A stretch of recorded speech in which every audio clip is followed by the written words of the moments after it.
Persuasión, por Jane Austen.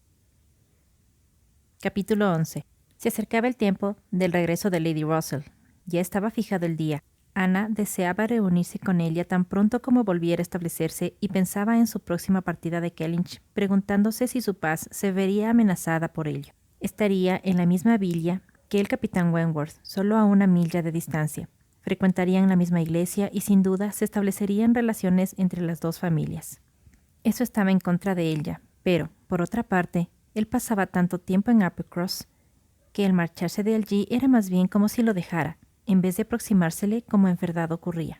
Por otra parte, en lo que a ella misma concernía, no podía evitar pensar que salía ganando al cambiar la compañía de María por la de Lady Russell. Hubiera deseado no ver nada al capitán Wentworth, especialmente en las habitaciones de Hall, que tan llenas de dolorosos recuerdos estaban para ella, puesto que eran las de sus primeros encuentros. Más aún, la preocupaba el posible encuentro del capitán Wentworth con Lady Russell. No simpatizaban, y un reencuentro no podría acarrear nada bueno. Por otra parte, en caso de verlos juntos a ellos dos, Lady Russell iba a encontrar que él tenía gran dominio de sí mismo y ella muy poco. Estas cavilaciones eran su preocupación mientras preparaba su despedida de Uppercross, donde creía haber estado ya bastante. Los cuidados que había prodigado al pequeño Carlos llenarían el recuerdo de esos 2 meses con cierta dulzura. Había sido necesaria y útil, pero el pequeño recobraba las fuerzas día a día y ya nada justificaba que permaneciese allí. El final de su visita, sin embargo, fue distinto de todo lo previsto por ella. El capitán Wentworth, después de 2 días de ausencia de Uppercross, apareció relatando los motivos que lo habían alejado. Una carta de su amigo, el capitán Harville, que por fin había llegado a su poder, informaba de sus proyectos de establecerse con su familia durante el invierno en Lyme. Por consiguiente, el capitán y sus amigos habían estado sin saberlo a escasas de 20 millas del uno del otro. El capitán Harville nunca había recobrado enteramente su salud después de una seria herida recibida 2 años antes, y la ansiedad que el capitán Wentworth sentía por ver a su amigo lo hicieron dirigirse de inmediato a Lyme. Estuvo allí 24 horas. Sus excusas fueron aceptadas sin problema. Su celo amistoso, muy ponderado. Su amigo despertó el gran interés y, por último, la descripción de las bellezas de Lyme llamaron tanto la atención de los miembros de la reunión que la inmediata consecuencia fue un proyecto para ir de excursión a ese lugar. Los jóvenes estaban enloquecidos por conocer Lyme. El capitán Wentworth hablaba de volver. Lyme distaba solo 17 millas de Uppercross. A pesar de correr el mes de noviembre, el tiempo no era en modo alguno malo. Y por último, Luisa, que era la más ansiosa entre las ansiosas, habiendo decidido ir, no logró que quebrantara su propósito las insinuaciones de su padre y de su madre para postergar la excursión hasta la entrada del verano. Así pues, a Lyme debían ir todos: Carlos, María, Ana, Enriqueta, Luisa y el capitán Wentworth. La idea al principio fue partir por la mañana y volver por la noche, y así se hubiera hecho de no intervenir Mr. Musgrove, que pensaba en sus caballos. Por otra parte, pensándolo bien, en el mes de noviembre, un solo día no iba a dejar mucho tiempo para conocer el lugar, en especial descontando las 7 horas que el mal estado de los caminos requerían para ir y volver. Resolvieron entonces pasar la noche en Lyme y no volver hasta el día siguiente a la hora de cenar.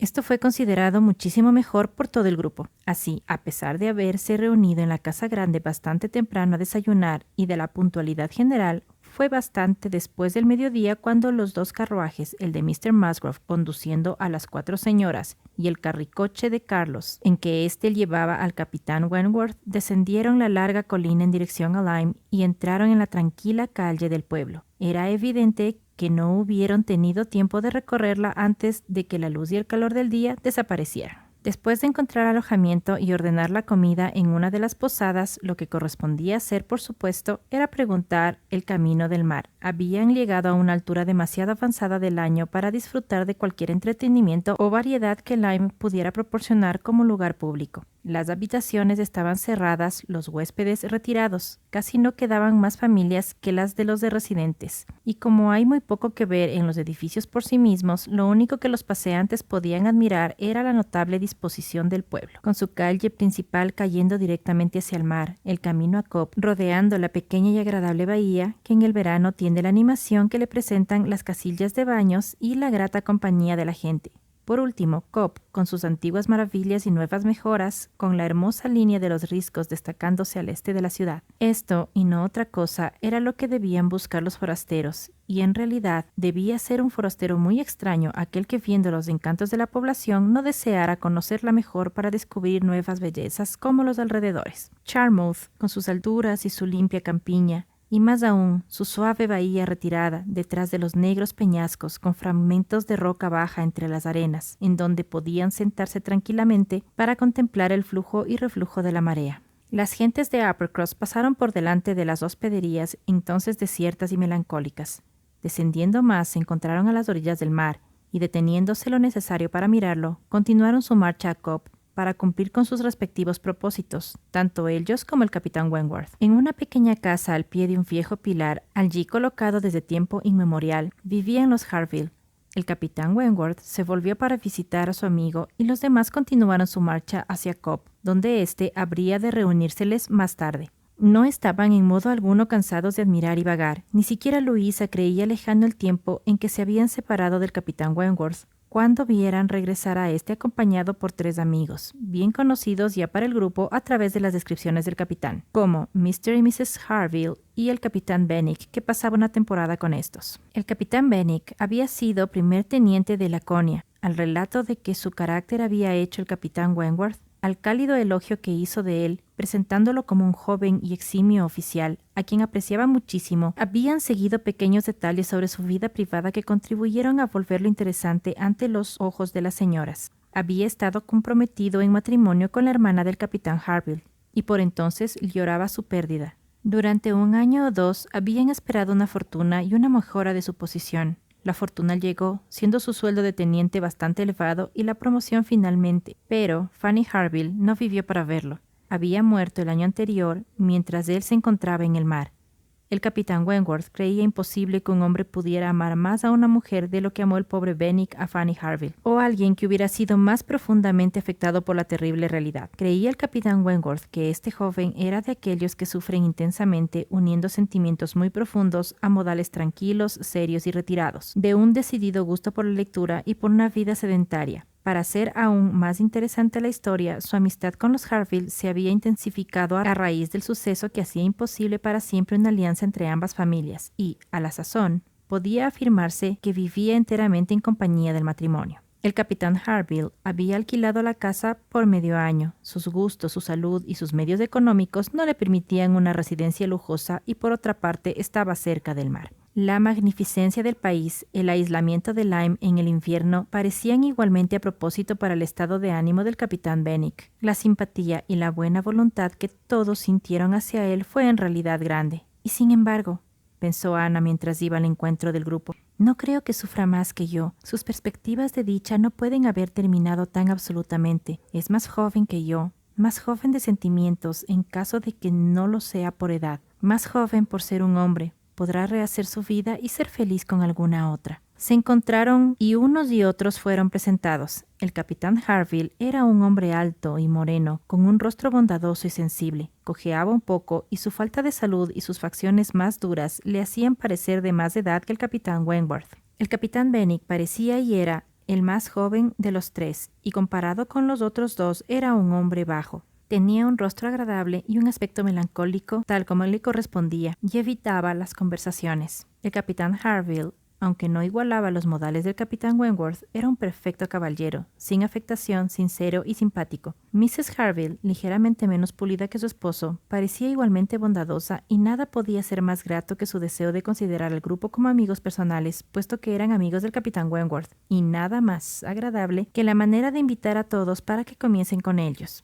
La comida, ya ordenada en la posada, fue finalmente aceptada como excusa, pero parecieron ofendidos de que el capitán Wentworth hubiese llevado un grupo de amigos a Lyme sin considerar que debían, como es cosa natural, comer con ellos. Había en todo esto tanto afecto hacia el capitán Wentworth y un encanto tan hechicero en esta hospitalidad tan desusada, tan fuera del común intercambio de invitaciones y comidas por pura fórmula y aburrimiento, que Ana debió luchar contra un sentimiento al comprobar que ningún beneficio recibiría ella del encuentro con gentes tan encantadoras. Estos hubieran sido mis amigos, era su doloroso pensamiento, y tuvo que luchar contra una gran depresión. Al salir de Cobb, se dirigieron a la casa en compañía de los nuevos amigos y encontraron habitaciones tan pequeñas como solo aquellos que hacen invitaciones realmente de corazón podrían haber supuesto capaces de alojar a un grupo tan numeroso. Ana misma tuvo un momento de sorpresa, pero bien pronto prevalecieron los sentimientos agradables que surgían al ver los acomodos y las pequeñas privaciones del capitán Harville para conseguir el mayor espacio posible, para minimizar las deficiencias del amueblado y defender ventanas y puertas en las fuertes tormentas que vendrían. La variedad del arreglo de los cuartos, donde los utensilios menos valiosos de uso común contrastaban con algunos objetos de raras maderas excelentemente trabajados y con algunos curiosos y valiosos provenientes de distintos países que habían visitado el capitán Harville, eran más que divertidos para Ana. Todo hablaba de su profesión. Era el fruto de sus labores, la influencia de sus hábitos, y esto, en un marco de dicha doméstica, le hacía sentir algo que en cierto modo podía compararse con la gratitud. El capitán Harville no era un buen lector, pero había hecho sitio para unos bonitos estantes que contenían los libros del capitán Benwick, y los había adornado. Su cojera le impedía hacer mucho ejercicio, pero su ingenuidad y su deseo de ser útil lo hacían ocuparse constantemente en algo. Engomaba, hacía oficios de carpintero, barnizaba, construía juguetes para los niños, renovaba agujas y alfileres y remendaba en ratos perdidos su red de pesca que descansaba en uno de los extremos del cuarto. Cuando se fueron de la casa, Ana pensó que dejaba atrás una gran felicidad y Luisa, mientras caminaban juntas, tuvo explosiones de admiración y contento al referirse a la Marina, a su manera de ser afectuosa, su camaradería, su franqueza y su dignidad, convencida de que eran los hombres mejores y más cariñosos de Inglaterra, que solamente ellos sabían vivir, solamente ellos merecían ser respetados y amados. Regresaron a vestirse para la cena y el proyecto había dado tan buenos frutos que nada estaba fuera de lugar, a pesar de que no era la estación y de no ser tiempo para recorrer Lyme y de no esperar compañía, como decían los dueños de las posadas. Por entonces se sintió Ana menos inclinada a la compañía del capitán Wentworth de lo que en un principio pudo imaginarse, y el sentarse a la misma mesa con él y el intercambio de cortesías propias de la ocasión, nunca fueron más allá, carecían para ella de todo significado. Las noches eran demasiado oscuras para que las señoras se visitaran a las horas que no fueran las de la mañana, pero el capitán Harville había prometido una visita por la noche. Llegó con su amigo, que era una persona más importante de lo que esperaban, estando todos de acuerdo en que el capitán Benwick parecía perturbado por la presencia de tantos desconocidos. Volvió entre ellos de nuevo, aunque su ánimo no parecía adecuarse a la alegría de aquella reunión. Mientras los capitanes Wentworth y Harville hablaban en un extremo del cuarto y, recordando viejos tiempos, narraban abundantes anécdotas para entretener al auditorio, sucedió que Ana se sentó más bien lejos con el capitán Benwick y un impulso muy bueno de su naturaleza la forzó a entablar relación con él. Benwick era tímido y con tendencia a ensimismarse, pero la encantadora dulzura del rostro de ella y la amabilidad de sus modales pronto surtieron efecto, y Ana fue recompensada en su primer esfuerzo de aproximación. El joven gustaba mucho de la lectura, sobre todo de la poesía, y además de la certeza de haberle proporcionado una velada agradable al hablar de temas de los cuales sus compañeros no sentían posiblemente ninguna inclinación. Ella tenía la esperanza de serle útil en algunas observaciones, como el deber y la utilidad de luchar contra las penas morales, tema que había surgido con naturalidad en su conversación. Era tímido, pero no reservado, y parecía contento de no tener que reprimir sus sentimientos. Habló de poesía, de la riqueza de la actual generación, e hizo una breve comparación entre los poetas de primera línea, procurando decidirse por Mamiot o la Dama del Lago. Analizó el valor de Jaua y la doncella de Abydos, y además señaló cómo debía pronunciarse Jaua, demostrando estar íntimamente relacionado con los más tiernos poemas de tal poeta y las apasionadas descripciones del desesperado dolor en tal otro. Repetía con voz trémula los versos que describían un corazón deshecho o un espíritu herido por la maldad, y se expresaba con tal vehemencia que ella deseó que el joven no solo leyera poesía, y dijo que la desgracia de la poesía era el no poder ser gozada impunemente por aquellos que de ella gozaban en verdad, y que los violentos sentimientos que permitían apreciarla eran los mismos sentimientos que debían aconsejarnos la prudencia en su manejo. Como el rostro de él no pareciera afligido, sino por el contrario halagado por esta alusión, Ana se atrevió a proseguir y, consciente del derecho que le daba una mayor madurez mental, se animó a recomendarle que leyera más obras de prosa, y al preguntarle el joven qué clase de obras, sugirió ella algunas obras de nuestros mejores moralistas, algunas colecciones de nuestras cartas más hermosas, algunas memorias de personas dignas y golpeadas por el dolor que le parecieron en ese momento indicadas para elevar y fortificar el ánimo por medio de sus nobles preceptos, y los ejemplos más vigorosos de perseverancia moral y religiosa. El capitán Benwick escuchaba con toda atención y parecía agradecer aquel interés, y a pesar de que con una sacudida de la cabeza y algunos suspiros expresó su poca fe en la eficacia de tales lecturas para curar un dolor como el suyo, tomó nota de los libros recomendados, prometiendo obtenerlos y leerlos.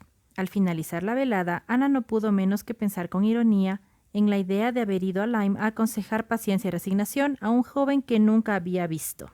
Ni pudo dejar de pensar, reflexionando más seriamente, que semejando a grandes moralistas y predicadores, había sido ella muy elocuente sobre un punto en el que su propia conducta dejaba algo que desear. Capítulo 12.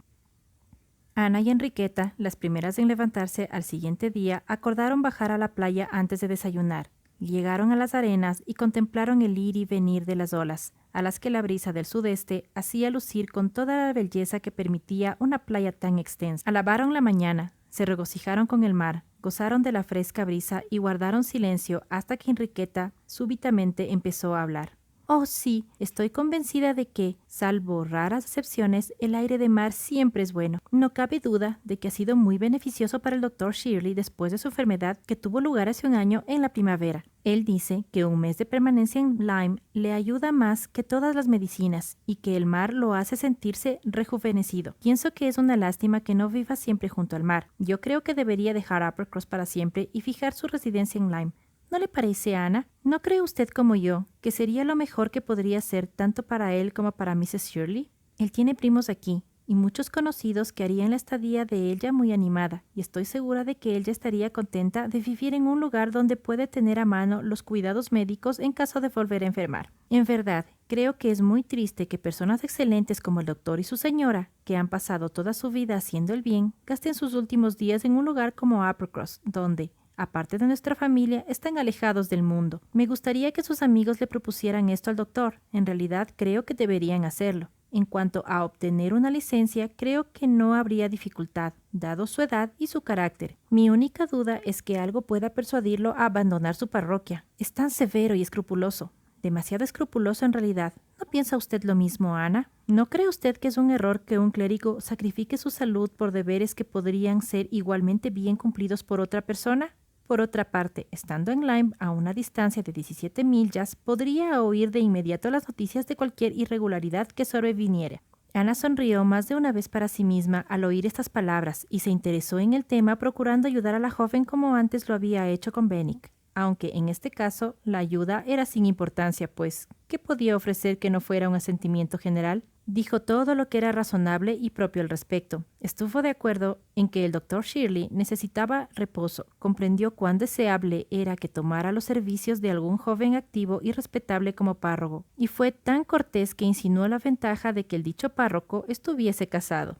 Me gustaría, dijo Enriqueta muy halagada por su compañera, me gustaría que Lady Russell viviera en Uppercross y fuera amiga del Dr. Shirley. He oído decir que Lady Russell es una mujer que influye fuertemente sobre todo el mundo. La considero una persona capaz de persuadir a cualquiera. Le temo por ser tan inteligente, pero la respeto muchísimo y me gustaría tenerla como vecina en Uppercross. A Ana le causó gracia el agradecimiento de Enriqueta y que el curso de los acontecimientos y de los nuevos intereses de la joven hubieran puesto a su amiga en situación favorable con un miembro de la familia Musgrove. No tuvo tiempo, sin embargo, más que de dar una respuesta vaga y desear que tal mujer viviera en Uppercross antes de que la charla fuera interrumpida por la llegada de Luisa y el capitán Wentworth. Venían también a pasear antes del desayuno, pero al recordar Luisa de inmediato que debía comprar algo en las tiendas, los invitó a volver al pueblo. Todos se pusieron a su disposición. Al llegar a los peldaños por los que se bajaba hasta la playa, encontraron a un caballero que se preparaba en ese momento a bajar y que cortésmente se retiró para cederles el paso. Subieron y lo dejaron atrás, mas, al pasar Ana, observó sus ojos que la miraron con cierta respetuosa admiración, a la cual no fue ella insensible.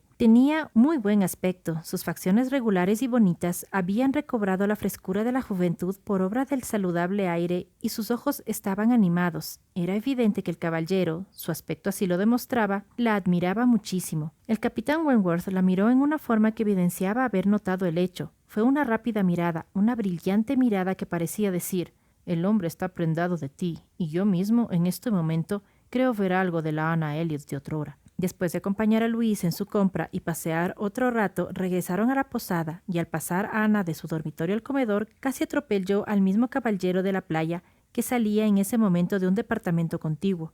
En un principio había pensado ella que era un forastero como ellos, suponiendo además que un muchacho de buena apariencia que había encontrado arguyendo en las 2 posadas que recorrieron debía ser su criado. El hecho de que tanto el amo como el presunto criado llevaran luto parecía corroborar la idea. Era ahora un hecho que se alojaban en la misma posada que ellos. Este segundo encuentro, pese a su brevedad, probó a sí mismo por las miradas del caballero que encontraba a Ana encantadora, y por la prontitud y propiedad de sus maneras al excusarse, que se trataba de un verdadero caballero. Representaba unos 30 años, y aunque no puede decirse que fuera hermoso, su personalidad era sin duda agradable. Ana comprendió que le agradaría saber de quién se trataba.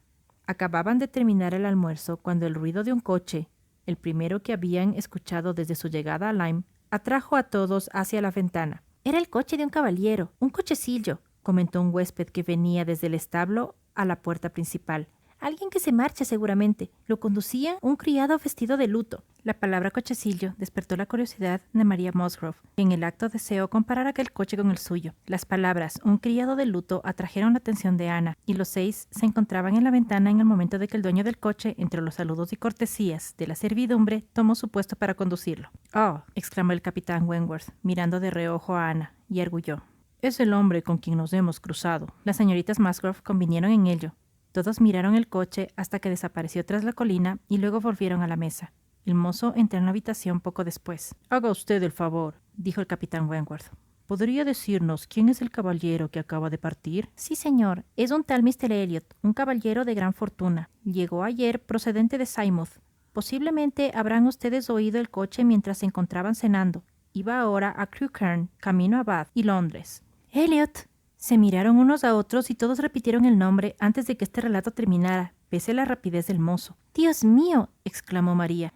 «Este Mr. Elliot debe ser nuestro primo, no cabe duda. Carlos, Ana, ¿no les parece a ustedes así? De luto, tal como debe estar. Es extraordinario. En la misma posada que nosotros, Ana. Este Mr. Elliot no es el próximo heredero de mi padre. Haga usted el favor», dirigiéndose al mozo. «¿No ha oído a su criado decir si pertenecía a la familia Kellynch?» «No, señora, no ha mencionado ninguna familia determinada, pero el criado dijo que su amo era un caballero muy rico y que sería varón algún día». «Eso es», exclamó María extasiada, «tal como le he dicho. El heredero de Sir Walter Elliot. Ya sabía yo que llegaríamos a saberlo. Es en verdad una circunstancia que los criados se encargarán de difundir por todas partes.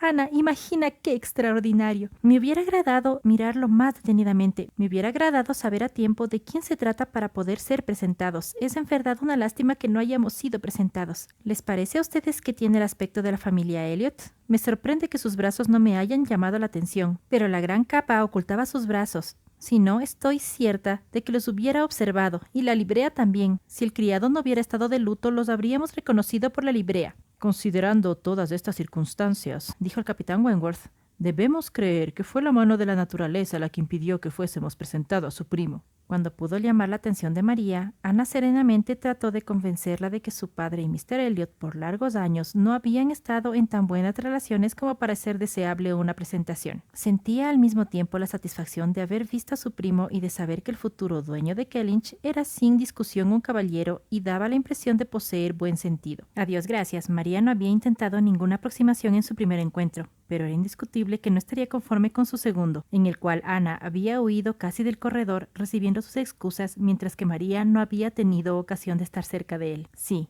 aquella entrevista debía quedar secreta. «Naturalmente», dijo María. «Deberás mencionar nuestro encuentro con Mr. Elliot la próxima vez que escribas a Bath. Mi padre debe saberlo. Cuéntale todo». Ana no respondió nada, porque se trataba de una circunstancia que creía no solo innecesaria de ser comunicada, sino que no debía mencionarse para nada. Bien sabía la ofensa que varios años atrás había recibido su padre. Sospechaba la parte que Isabel había compartido en esto.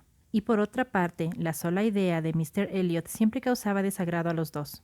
María jamás escribía a Bath. La tarea de mantener una insatisfactoria correspondencia con Isabel recaía sobre Ana. Hacía ya largo rato que habían terminado de desayunar cuando se les reunieron el capitán Harville, su esposa y el capitán Benwick, con quienes habían convenido dar un último recorrido a Lyme. Pensaban partir para Uppercross alrededor de la 1, y mientras la hora llegaba, pasearían todos juntos al aire libre.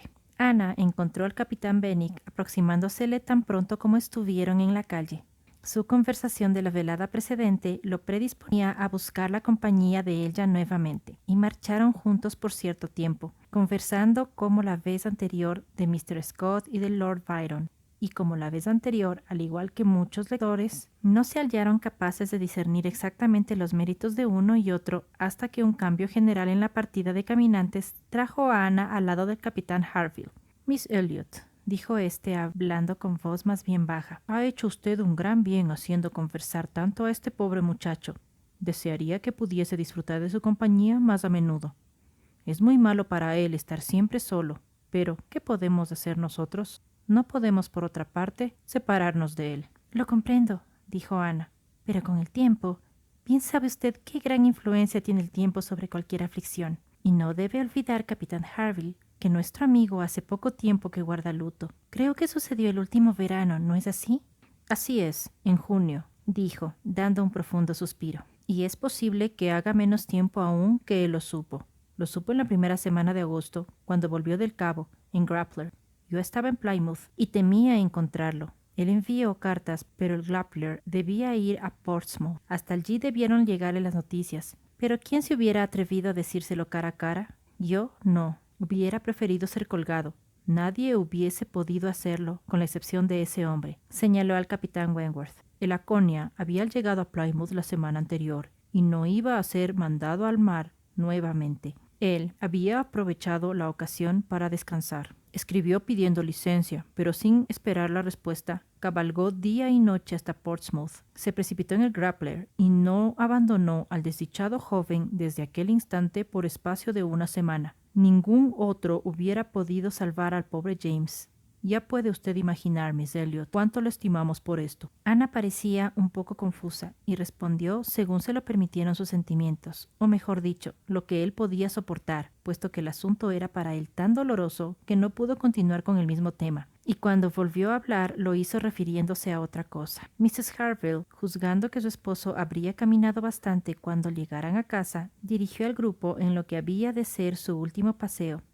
Deberían acompañar al matrimonio hasta la puerta de su residencia y luego regresar y preparar la partida. Según calcularon, tenían tiempo justo para todo eso. Pero cuando llegaron cerca de Cobb, sintieron un deseo unánime de caminar por allí una vez más. Estaban dispuestos y Luisa mostró pronto tanta determinación que juzgaron que un cuarto de hora más no haría gran diferencia. Así pues, con todo el pesar e intercambio de promesas e invitaciones imaginables, se separaron del capitán y de la señora Harville en su misma puerta y, acompañados por el capitán Benwick, que parecía querer estar con ellos hasta el final, se encaminaron a dar un verdadero adiós a Cobb.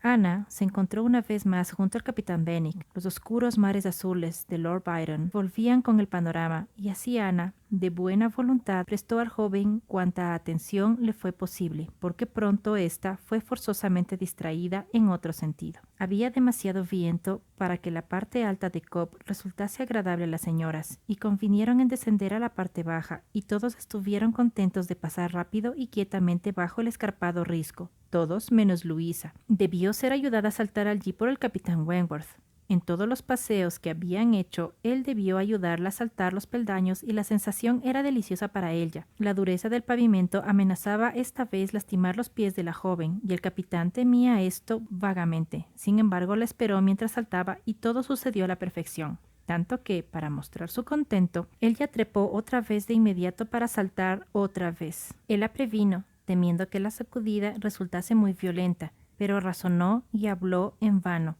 Ella sonrió y dijo: Quiero y lo haré. Él tendió pues los brazos para recibirla, pero Luisa se apresuró la fracción de un segundo y cayó como muerta sobre el pavimento de la baja Cobb. No había herida ni sangre visibles, pero sus ojos estaban cerrados y no se escuchaba su respiración y su semblante parecía el de un muerto. Con qué horror la contemplaron todos. El capitán Wentworth, que la había levantado, se arrodilló con ella en sus brazos, mirándola con un rostro tan pálido como el de ella, en su agonía silenciosa. ¡Está muerta! ¡Está muerta!, gritó María abrazando a su esposo y contribuyendo con su propio horror a mantenerlo inmóvil de espanto.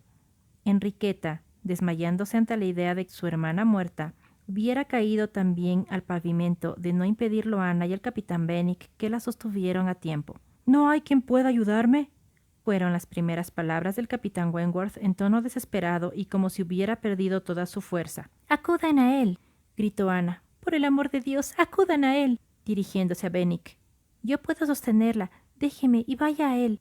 Frótele las manos, los miembros. Aquí hay sales. Tómelas usted, tómelas». El capitán Benwick obedeció y Carlos, librándose de su esposa, acudió al mismo tiempo. Luisa fue levantada entre todos y todo lo que Ana indicó se hizo, pero en vano. El capitán Wentworth, apoyándose en el muro, exclamaba en la más amarga consternación. «¡Oh Dios, su padre y su madre!». «¡Un cirujano!», dijo Ana.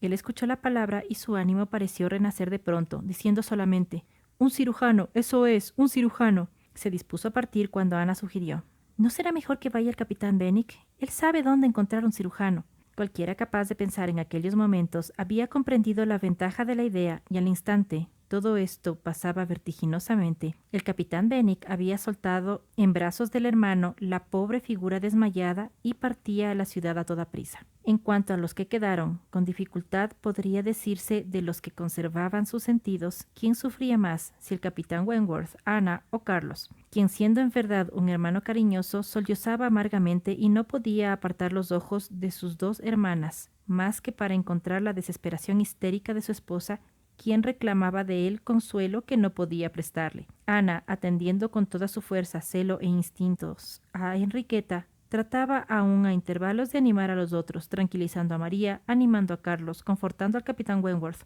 Ambos parecían contar con ella para cualquier decisión. «Ana, Ana», clamaba Carlos, «¿qué debemos hacer después? Por Dios, ¿qué debemos hacer?». Los ojos del capitán Wentworth estaban también vueltos a ella. «¿No es mejor llevarlo a la posada?». «Sí, llevémosla suavemente hasta la posada». Sí, a la posada», repitió el capitán Wentworth, algo aliviado y deseoso de hacer algo. «Yo la llevaré. Musgrove, encárguese usted de los demás». Por entonces, el rumor del accidente había corrido entre los pescadores y los boteros de Cobb, y muchos se habían acercado a ofrecer sus servicios o a disfrutar de la vista de una joven muerta. Mejor dicho, de dos jóvenes muertas, que eso parecían, lo que por cierto era una cosa poco usual, digna de ser vista y repetida. A los que tenían mejor aspecto les fue confiada Enriqueta, quien, a pesar de haber vuelto en sí, no era aún capaz de caminar sin apoyo. Así, con Ana a su lado y Carlos atendiendo a su esposa, se pusieron en marcha con sentimientos inenarrables sobre el mismo camino por el que hacía tan poco, habían pasado con el corazón rebosante. No habían salido de Cobb cuando los Harville se reunieron. Habían visto a toda prisa al capitán Benwick con un rostro descompuesto y habían sido informados de todo mientras se encaminaban al lugar. No obstante la conmoción, el capitán Harville conservaba sus nervios y su sentido común, que desde luego se volvían inapreciables en el momento. Una mirada cambiada entre él y su esposa resolvió lo que debía hacerse. La llevarían a casa de ellos. Todos debían ir a su casa y esperar allí la llegada del doctor. No querían oír ninguna excusa. Fueron obedecidos. Luisa fue llevada arriba siguiendo las indicaciones de la señora Harville, quien le proporcionó su propio lecho, su asistencia, medicinas y sales, mientras su esposo proporcionaba calmantes a los demás. Luisa había abierto una vez los ojos, pero volvió a cerrarlos. Parecía del todo inconsciente. Esta prueba de vida había sido sin embargo útil a su hermana. Enriqueta, absolutamente incapaz de permanecer en el mismo cuarto con Luisa, entre el miedo y la esperanza, no podía recobrar sus sentidos. María, por su parte, parecía calmarse poco a poco. El médico llegó antes de lo que parecía posible. Todos sufrieron horrores mientras duró el examen, pero el cirujano no perdió la esperanza. La cabeza había recibido una seria contusión, pero había visto contusiones más graves que no habían resultado fatales. En modo alguno parecía descorazonado, hablaba confiadamente. Nadie se había atrevido a concebir un desenlace que no fuese desgraciado. De allí la dicha profunda y silenciosa experimentada por todos después de dar gracias al cielo. El tono y la mirada con que el capitán Wentworth dijo «Adiós, gracias» fueron algo que Ana jamás olvidaría. Tampoco habría de olvidar cuando más tarde, con los brazos cruzados sobre la mesa, como vencido por sus emociones, parecía querer calmarse por medio de la oración y la reflexión. Los miembros de Luisa estaban a salvo, solo la cabeza había sido dañada. Era el momento entonces de pensar qué convenía hacer para resolver la situación general planteada. Podían ahora hablar y consultarse, que Luisa debía quedarse allí a pesar de las molestias que experimentaban todos de abusar de los Harville. Era algo que no admitía dudas. Llevársela era imposible. Los Harville silenciaron todo escrúpulo y en cuanto les fue posible toda gratitud. Habían preparado y arreglado todo antes de que los demás tuvieran tiempo de pensar. El capitán Benwick les dejaría su habitación y conseguiría una cama en cualquier parte. Todo estaba arreglado. El único problema era que la casa no podía albergar a más gente. Sin embargo, poniendo a los niños en la habitación de la criada o colgando una cortina de alguna parte, podían albergarse 2 a 3 personas si es que deseaban quedarse. En cuanto a la asistencia de la señorita Musgrove, no debía haber ningún reparo en dejarla enteramente bajo el cuidado de la señora Harville, quien era una enfermera experimentada y también lo era su criada, quien la había acompañado a muchos sitios y estaba a su servicio desde hacía tiempo. Entre las dos la atenderían día y noche. Todo esto fue dicho con verdad y sinceridad irresistibles.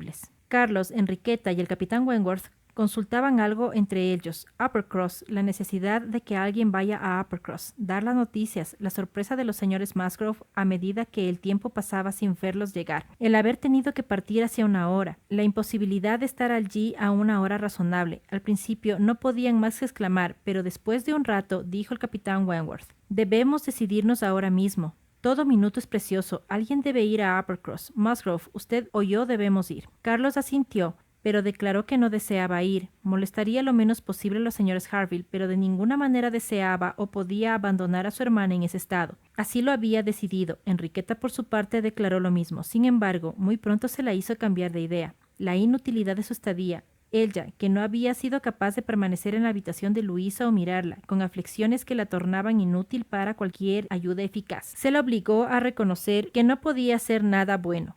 Pese a ello, no quería partir hasta que se le recordó a sus padres. Consintió entonces, deseosa de volver a casa. Ya estaba el plan arreglado, cuando Ana, volviendo en silencio del cuarto de Luisa, no pudo menos que oír lo que sigue, porque la puerta de la sala estaba abierta. «Está pues arreglado, Musgrove», decía el capitán Wentworth. «Usted se quedará aquí y yo acompañaré a su hermana a casa. La señora Musgrove, naturalmente, deseará volver junto a sus hijos. Para ayudar a la señora Harville no es necesario más que una persona, y si Ana quiere quedarse, nadie es más capaz que ella en estas circunstancias». Ana se detuvo un momento para reponerse de la emoción de oírse nombrar. Los demás asintieron calurosamente las palabras del capitán y entonces entró Ana. «Usted se quedará, estoy seguro», exclamó él. «Se quedará y la cuidará». Se había vuelto a ella y le hablaba con una viveza y gentileza tales que parecían pertenecer al pasado. Ana se sonrojó intensamente y él, recobrándose, se alejó. Él ya manifestó al punto su voluntad de quedarse.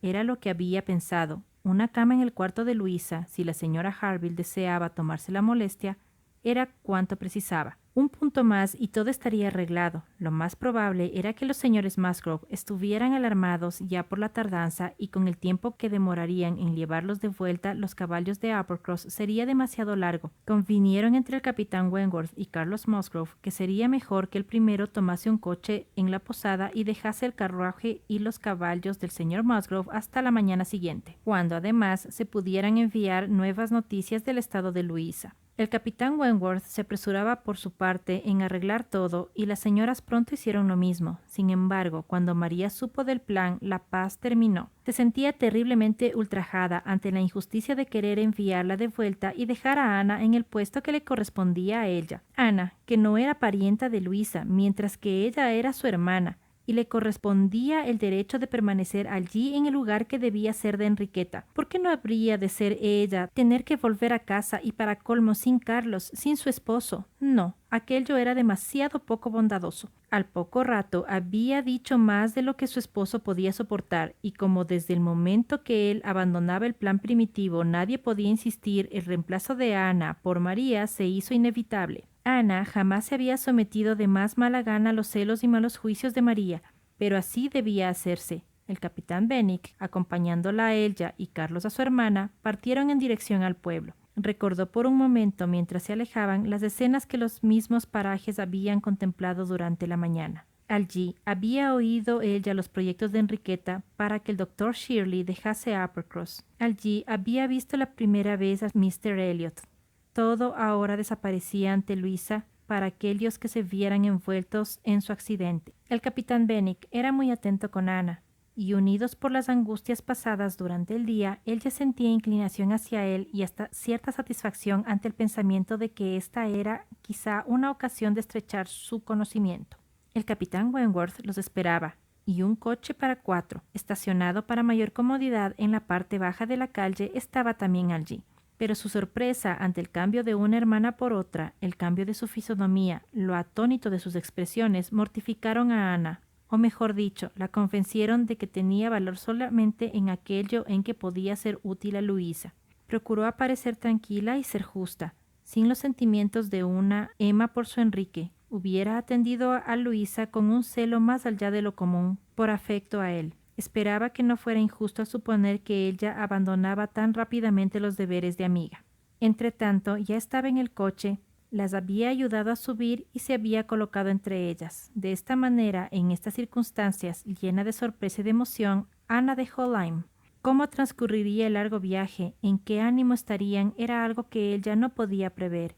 Sin embargo, todo pareció natural. Él hablaba, siempre con Enriqueta, volviéndose hacia ella para atenderla o animarla. En general, su voz y maneras parecían estudiadamente tranquilas. Evitar agitaciones de Enriqueta parecía lo principal. Solo una vez, cuando comentaba a ésta el desdichado paseo a Cobb, lamentando haber ido allí, pareció dejar libres sus sentimientos. «No diga nada, no hable usted de ello», exclamó.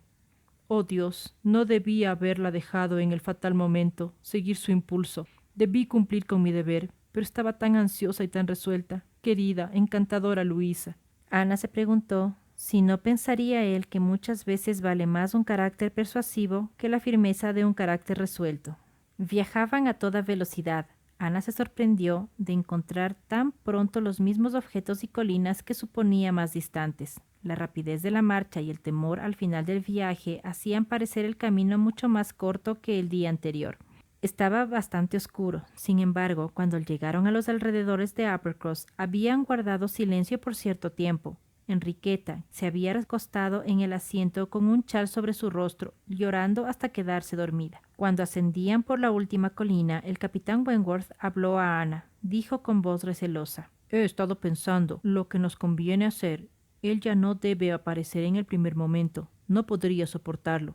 Me parece que lo mejor es que se quede usted en el coche con ella mientras yo veo a los señores Musgrove. ¿Le parece a usted una buena idea?» Ana asintió. Él pareció satisfecho y no dijo más, pero el recuerdo de que le hubiera dirigido la palabra le hacía feliz. Era una prueba de amistad, una deferencia hacia su buen criterio, un gran placer. Y a pesar de ser casi una despedida, el valor de la consulta no se desvanecía. Cuando las inquietantes nuevas fueron comunicadas en Uppercross y los padres estuvieron tan tranquilos como las circunstancias permitían, y la hija satisfecha de encontrarse entre ellos, Wentworth anunció su decisión de volver a Lyme en el mismo coche. Cuando los caballos hubieron comido, partió. Espero que les haya gustado. Presionen pulgar hacia arriba y suscríbanse pronto.